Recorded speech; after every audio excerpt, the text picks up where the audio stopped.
O'zbekiston iste'molchilar huquqlarini himoya qilish jamiyatlari federatsiyasi hamda Farg'ona viloyati hokimligi hamkorligida tashkil etilgan ishchi guruhi a'zolari Quvasoy shahridagi davlat tasarrufidagi maktab tashkilotlarida bo'lishdi. 17-maktabda 600 nafar bola ta'lim-tarbiya oladi. Maktab 2021-yilda to'liq rekonstruksiyadan chiqarilgan. Ishchi guruh tomonidan maktabning kuz-qish mavsumiga tayyorgarlik holatlari o'rganildi. Maktab xonalarini issiqlik uchun ko'mir zaxirasi yaratilgan, ammo ko'mir qozonxonalarda saqlanyapti. Sport zalidagi xonalarda noqonuniy isitish uskunalaridan foydalanilyapti.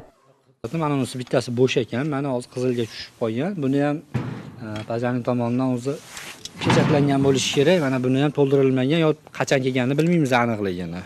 Bu to'ldirilganmi, yaqin o'rtada to'ldirilmaganmi? To'ldirilgan bu. Qachon to'ldirilgan? Bu narsani yilda yangilanishi kerak.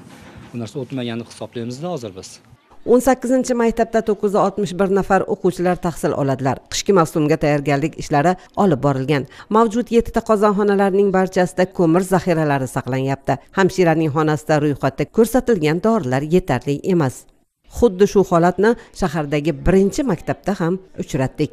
Ishchi guruh a'zolari kuzatuv va o'rganishlar davomida maktablarda uchrayotgan bunday noxush holatlarni bartaraf etish uchun tegishli ko'rsatmalar berdilar.